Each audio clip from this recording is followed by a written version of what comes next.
everyone, this is Liz Easton, and I wanted to take a quick second to invite you to listen in to the PC Book Club. Wait, I need to start again. Hi, everyone. This is Liz Easton, and I wanted to take a quick second to invite you to listen to the PC Book Club, aka PCBC. Every so often, Ricardo Avila and I chat about the books that you should be reading right now. It's just like sitting on your own private book club discussion, only there's probably slightly more references to true crime and Charles Dickens. I did not write this. We may have to re-record that anyway, because I think you just said it's just like sitting on your own private book club. She did. That was great. Sitting on a book club. Sitting on a private book club. That's pretty racy. Sorry. Should I try again?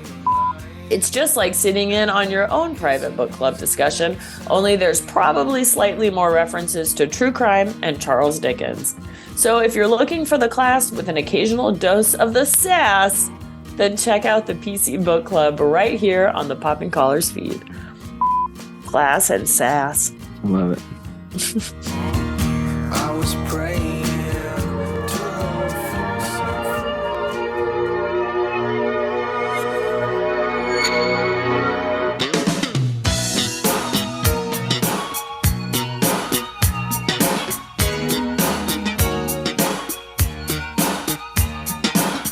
Hello, everyone. My name's Greg Knight, and I like watching, thinking about, and talking about movies. One of the great things about starting your own podcast is that there are some days where you actually get to talk to the creators of those movies. This is not one of those days. This is instead one of those days where I get to talk to a like-minded theological cultural explorer. This month, I got the chance to talk to Elijah Davidson, the author of the book, How to Talk to a Movie. The back of the book will tell you watching a movie is more than an opportunity to be entertained. Watching a movie is an opportunity to meet with God. In a few brief chapters, How to Talk to a Movie will forever change the way you watch movies by opening your eyes and ears to what movies are saying, how they are saying it, and how God might be speaking to you through them. What I'll tell you is that Elijah has spent his professional life wrestling with the stuff we talk about on this podcast all the time. How do people make meaning for their lives out of the culture that's around them? Elijah is co-director of Real Spirituality at Fuller Theological Seminary. That's Real, R-E-E-L, like a film reel. Get it? Yeah. He's also a film reviewer and host of the Real Spirituality podcast. He's the author of an email newsletter called Come and See, which provides devotional material for a compiled list of the most celebrated 250 movies of all time, of which I am actually a subscriber. So, what inspired this North Texan to head out to California in search of meaning in the midst of our shared social stories? Find out as I keep things under the stole with Elijah Davidson. But before we chat, here's a clip from Real Spirituality's conversation with director Martin Scorsese from a few years ago. Where do I go to find the meaning of existence, the meaning of life? And that, for me, is Christianity. And that's the real saving grace of our world, of our species, really. Then what is it? What do we have to do to really make Christianity real, to realize it? How do we behave? What do we do? What do we say? Okay, we make mistakes, but then we move back.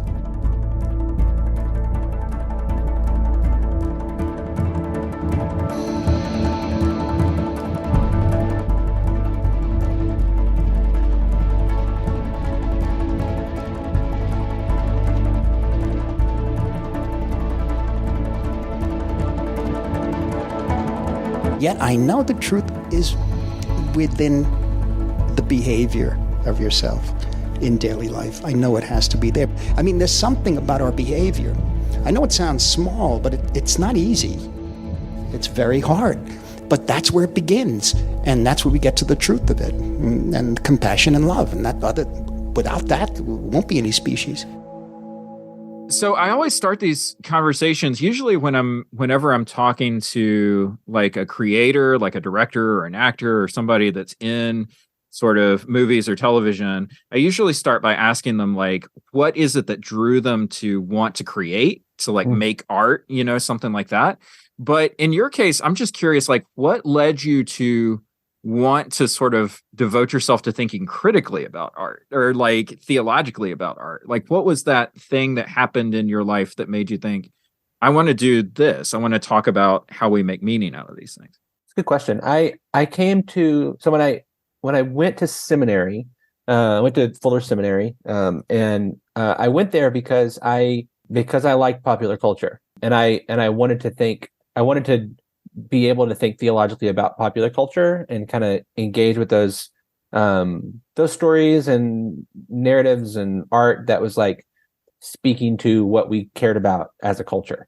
So my, I grew up in a small town in North Texas, and I had a lot of friends who were artistically inclined, or kind of weird kids. I was one of the weird kids too, and I was always.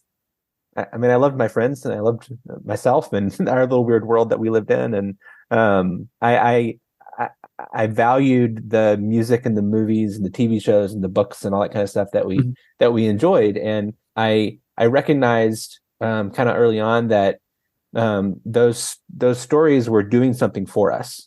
They mattered to us in a lot of ways, and I looked around at the rest of popular culture, and I saw the same thing going on. Like, these stories matter to people, and we're not always good at articulating why they matter to people. And I thought, getting to know popular culture better is a good way of knowing what's going on in the hearts and minds of people.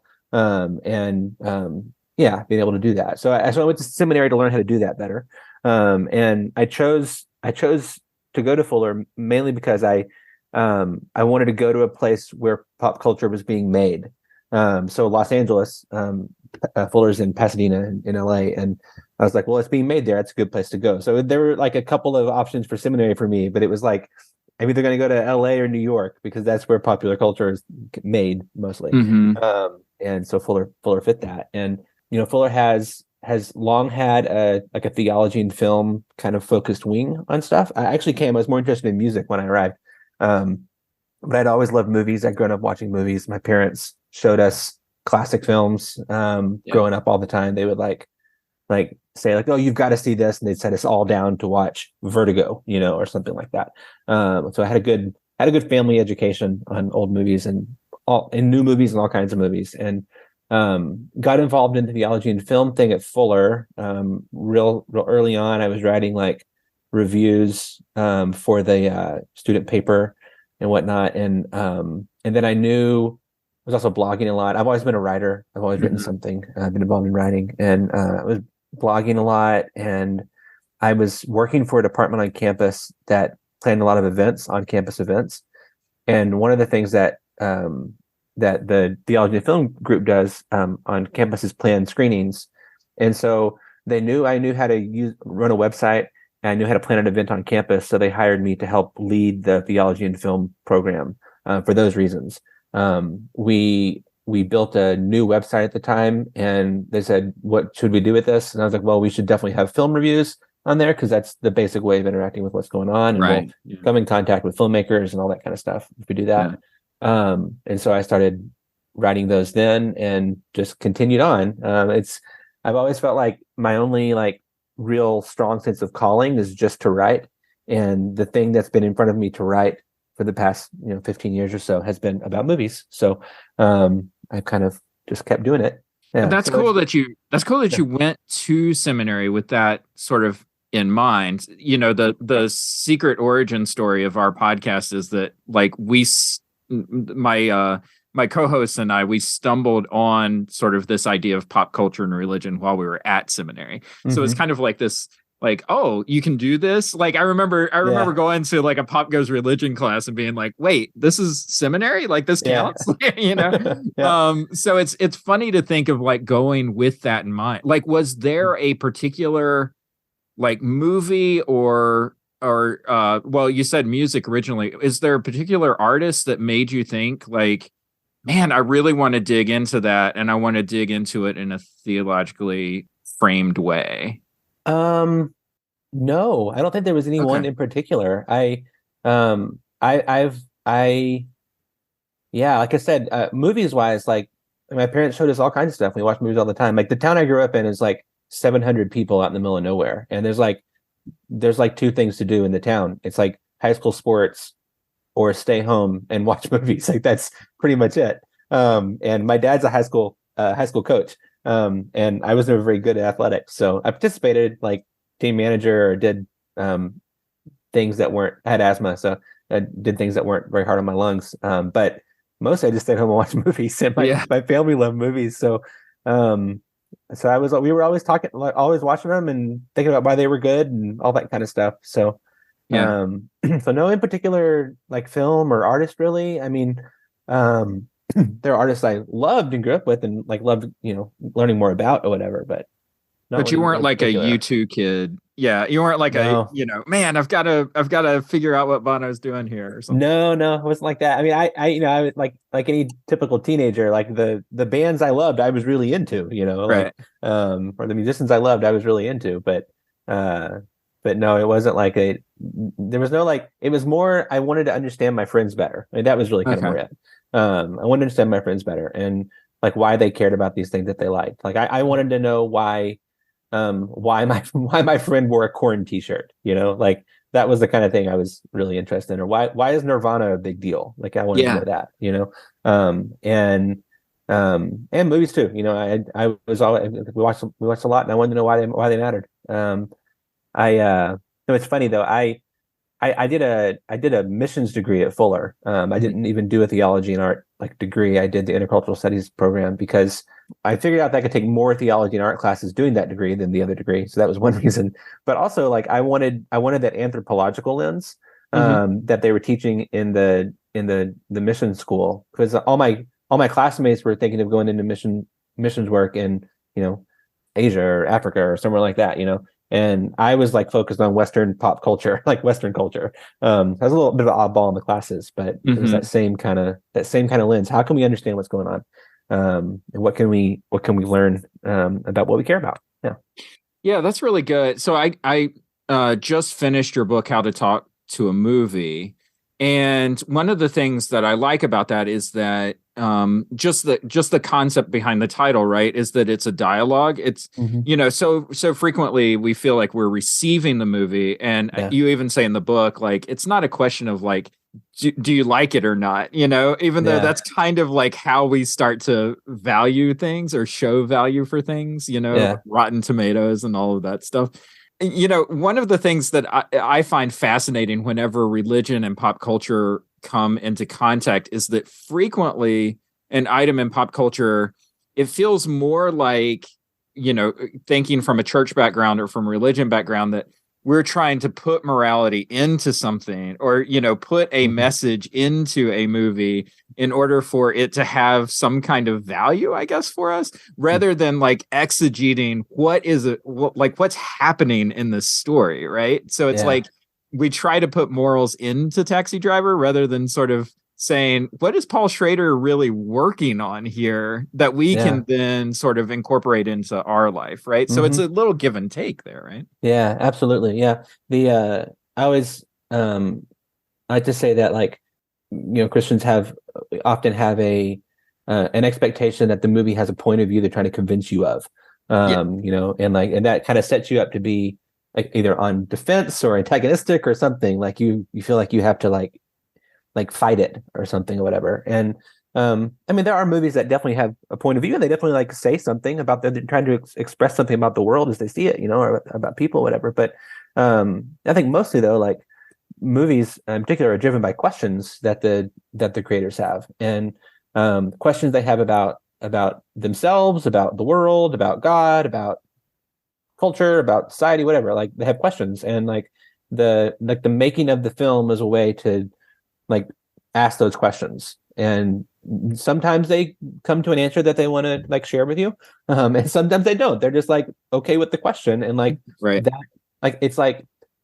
artists theologize with their hands, right? Like they that's the way that they think, is with their hands, and that's what filmmakers are doing. You mentioned Taxi Driver. Like that was a film that when I first watched it, like, I mean, it's a it's a pretty impressive film, but it also like really, I was like shocked by like all that was going on there, and it like it gave me a way of thinking about like Jesus that I had never had before, and not because there's like a clear Christ figure in the movie, but Travis kind of sees himself as a Christ figure in a lot of ways, and then like what that means with how he interacts with Mabel, right? Jodie Foster's character is Mabel. How he interacts with her and all that kind of stuff, and it like that was one of those that I was like, oh, there's a lot more going on here that I'm like that I was aware of, and I need to like know how to do that better. But yeah, it's questions mainly, you know. Yeah, and that's the fascinating thing is that, you know, you say in the book, and I totally agree with this, like this is storytelling. Like this is what we've done since the dawn of sort of human civilization, is that we share stories, and we find different media in order to share those kinds of stories.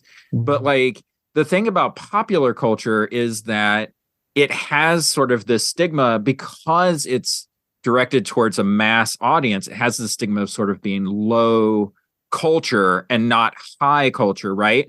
And so there's got to be a part of you that's also thinking, by talking about these things critically, we're kind of raising up sort of the status of some of this art a little bit too, right? Because I can see it being hard to sort of say, like, I've devoted myself to talking about movies and people not taking you serious. Yeah, maybe. I don't know. People like movies. Yeah. You know, so people always want to talk about movies. So that's always fun. I do think that there can be a tendency there has typically been a need for faith in film interested people or theology in film interested people to like contend for the importance of what they're doing. Both in the church and in the academic space and whatever, like because it's a little bit weird. I mean, to talk about like faith in film is a little bit strange. And so like, there's been this kind of felt need to like, this really does matter. And so like, one way to do that is to talk about the movies that matter, you know, and like the more of the, I guess you could call them art house or Oscar bait kind of end of year type movies, to like focus on those films only.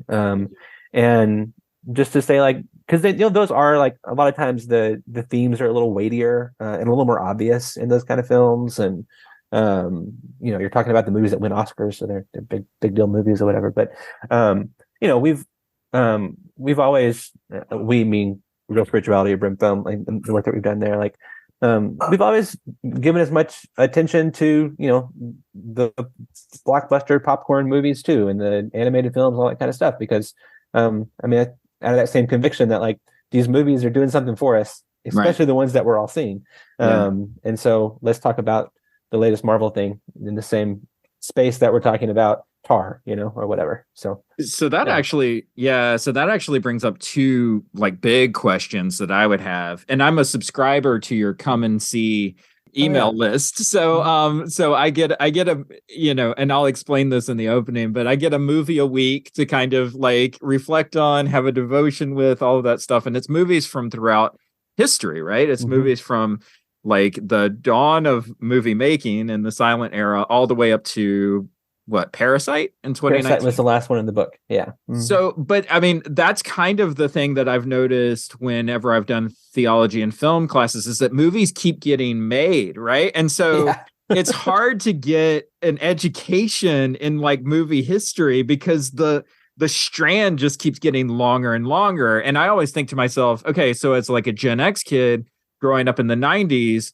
I actually had it pretty good because there were only sort of a few classics that I absolutely had to go back and watch. Whereas now, if you're like a young cinephile, you have like this massive backlog to kind of educate yourself on. And so I'm curious, like when you put together Come and See and you have like 250 movies, are you thinking to yourself like, who's going to do this? You know, like, well, it's funny that I actually thought what I kind of thought was looking at that, like you're talking about, like currently there's so many movies that people would say you need to see, you know, and like there's also the great thing is they're accessible, you know, like you can actually see these films, like the classic films, the old films. Like when I was growing up, so 90s kid too, or whatever. And I got a one summer, Blockbuster had this they had this promotion thing where like kids could get a movie for free every day. Kid could get a movie free every day. And the idea was like you'd come in with your parents, and the parents would rent something and the kid would get a free movie, whatever. But the age limit for the free kid thing was like 18 or something. So I was like 17 years old. So I signed up for it, and I would like go to work at the grocery store that I worked at, get off work, go to Blockbuster, get a movie, go home and watch it, take it back the next day and do it over and over and over again. Yeah. And that was how I could watch like all these movies I'd heard about before, but never been able to see.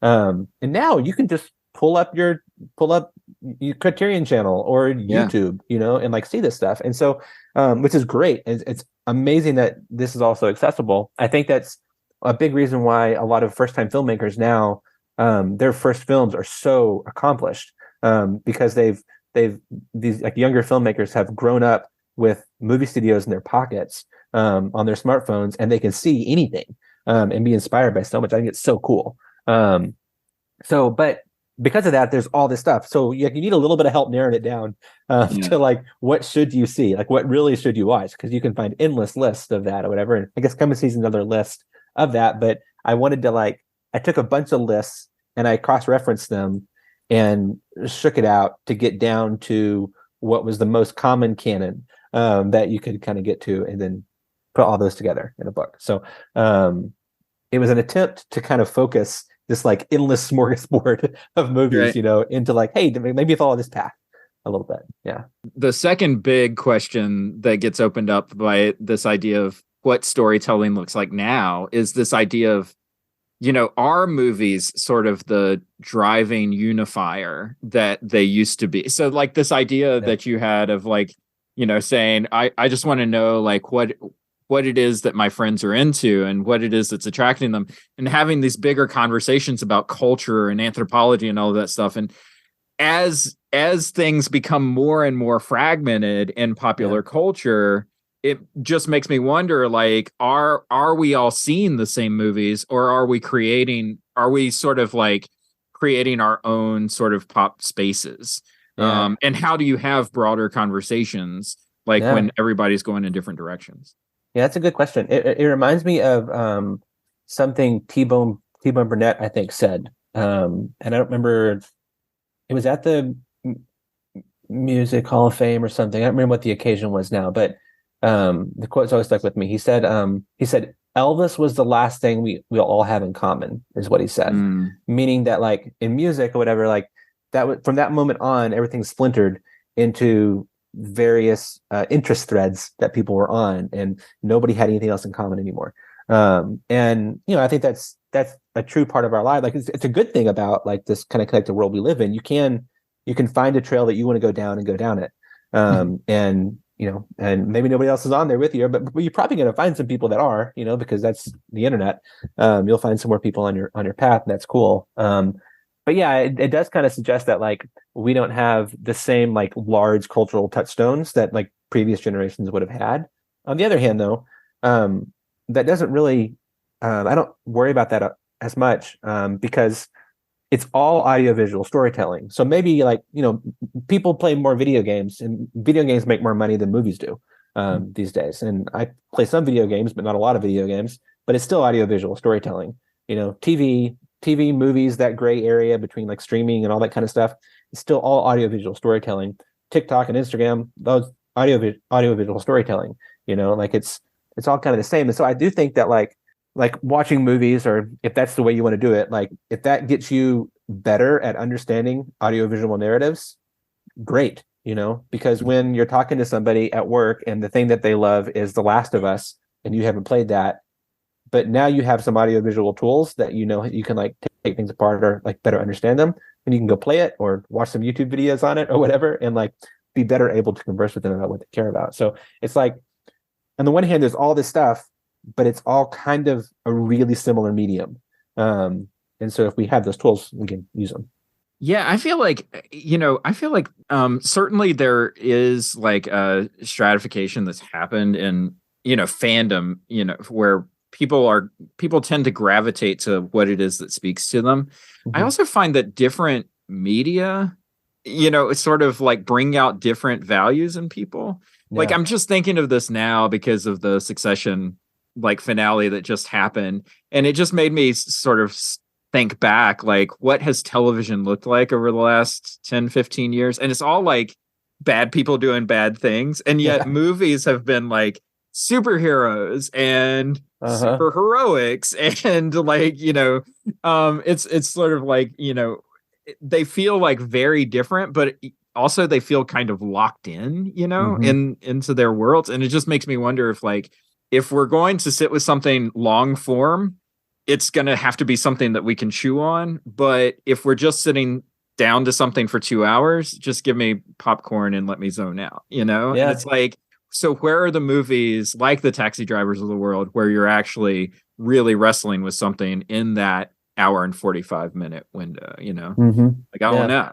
I don't know what's happened to, Yeah, it's a good question. It's funny. Of course, I love watching movies. My wife doesn't love watching movies as much as I do. And she loves watching movies. Don't get me wrong. She just gave me eyes because it's not entirely true what I said there. But we like watching different kinds of movies. And like we enjoy a different kind of film. Like I like sitting down and watching, a John Cassavetes film, and like having to work a little bit to get into the form and the acting and all that kind of stuff, and she would be just as happy watching. Give me one that you'd be just as happy watching.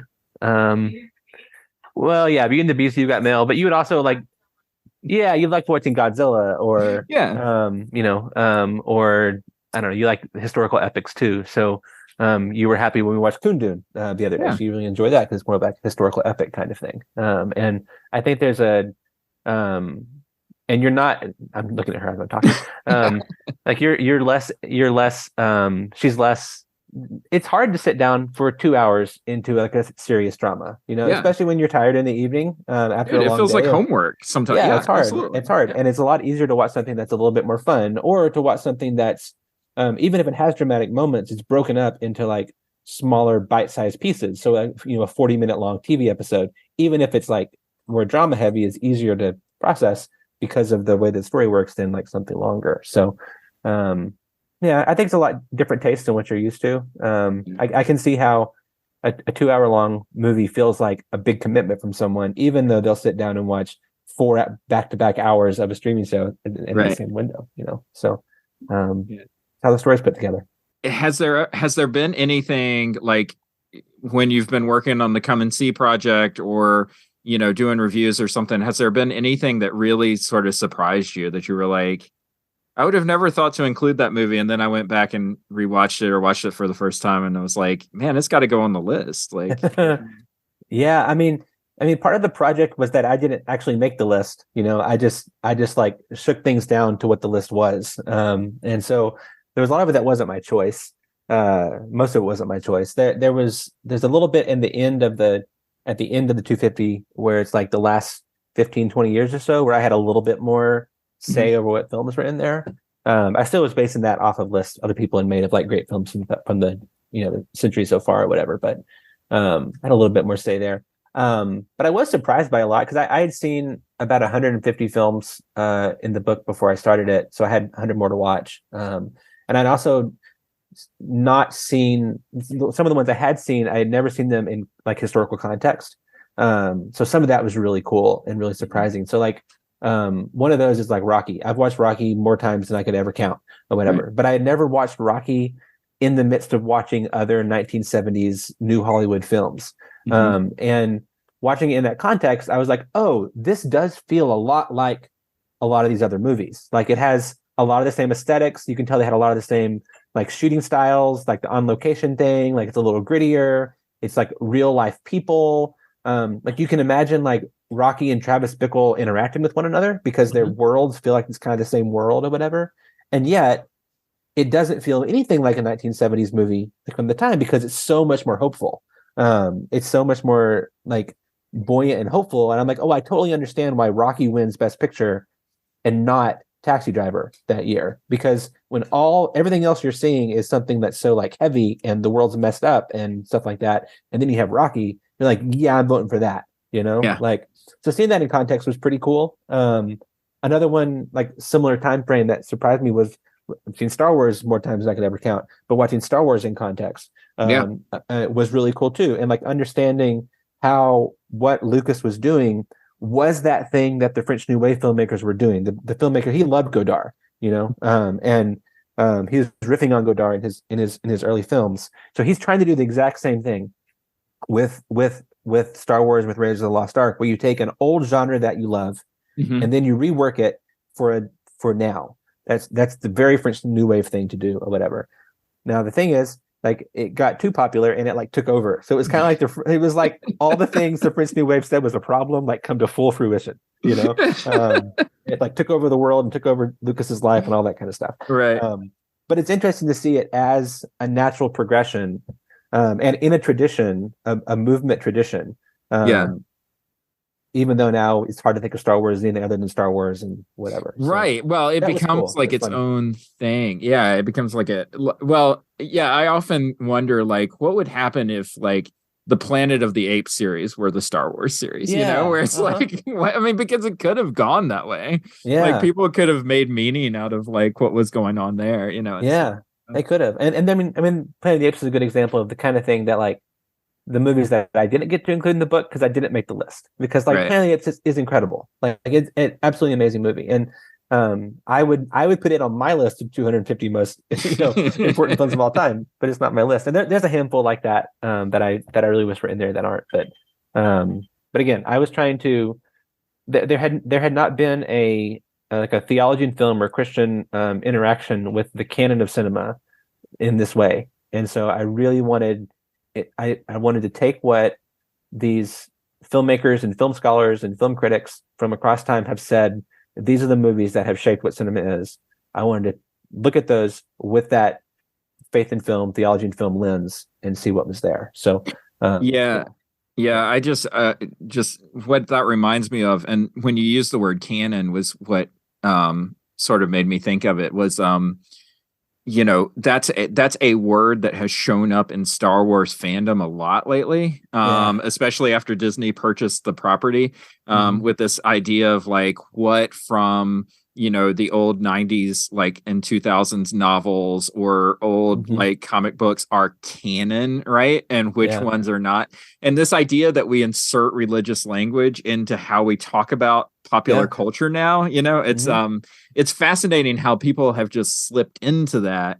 And these are people that aren't necessarily religious people at all, but they're using sort of religious terminology to talk about their fandom, which I find pretty fascinating. Yeah, absolutely. Yeah.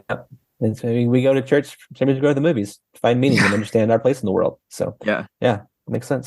I'll get you out of here on this. One of the things that we do in our podcast is we do sort of like the old Blockbuster store. We do sort of staff picks on our show sometimes, where we take an item from pop culture that we're really into for whatever reason, and we just kind of highlight it and talk it up. So if you had a staff pick for anything in pop culture right now, what would you talk about? That's a good question. It's funny, coming off of doing this project where I was like really into these great films, for so long, like I couldn't follow my own like interest rabbit trails into popular culture for the longest time, because I had to watch these movies and write about these films, and so it's like I'm still like having like lived in that for like 5 years. Like I've been working my way back into and remembering how to just like watch for fun, again, and let myself love something for the fun of it, not for any purpose. I've really been enjoying Steven Soderbergh's films a lot lately, and kind of watching a lot of his movies that I've seen before and some I haven't. I really loved his two-part Che biopic. That was cool. I'd always wanted to watch that. I'd started watching it one time years ago and just didn't finish it. Finally sat down and really watched that thing. That was great. Those two films are great. Have you seen those? I think I saw the first Che. For Soderbergh, I've been watching like lately I've been watching like his new stuff that he's been putting out on HBO Max. So like what was it? The like one with Zoe Kimmy. Kravitz that came out last year. Yeah, Kimmy. Love Kimmy. That was in my top 10. Yeah, last year. Love that movie. I'm just always fascinated with like one, his creativity, but then two, this idea of like, well, what can I make a movie with? And what is a movie anyway? Like what does it have to have a certain structure? Does it have to involve certain equipment? Like how can we rethink the medium a little bit? And that's always been fascinating to me, is that it's not all about story, but it's not all about form either with him. It's sort of playing in the margins of all of it, which I think is fascinating. Yeah, he's like, some people call him like a cerebral filmmaker, and a little bit cold, because there is like always a real intellectual element to what he's doing. Like he's purposefully playing with the form and the tools, and like it's almost like he finds the story as an excuse to play with the tools and the form, and that's a lot of fun for me. Like I really love that. And I've been watching his show that was on Showtime, The Nick, watching through that, which he shot, edited, and lit himself, the whole thing. But I like his kind of like restless creativity to keep like trying stuff and doing stuff that appeals to me. I like all the different like genres he worked in. It's like he can't just help himself. He just has to keep trying stuff. So that's cool. We one of the spinoff pods that we do on our channel is where we go back and watch movies from 30 years ago and talk about kind of like what the legacy of them is, nowadays. And we went back and did Sex, Lies, and Videotape a couple of years back. And just thinking of like, Soderbergh's been doing that the whole time. Because like when you call your movie Sex, Lies, and Videotape, the audience is going in expecting a very particular movie. And what you get are four people talking in rooms. Yeah. It's like, what is this? Right. Yeah. But he's always kind of been doing that, just sort of messing with people's expectations a little bit, telling the story that he wants to tell. Yeah, it's funny with that one too, because there's like a meta element looking back at his career, like, okay, the only way to get at the truth is to point a video camera at somebody. And like that's the only way to do it. Otherwise, people don't tell the truth ever. And that's really funny to me, looking back on it now. But, I love it. Yeah. Elijah Davidson, thank you so much for joining us on Popping Colors. I really appreciate it. Yeah, it's been a lot of fun. Thanks.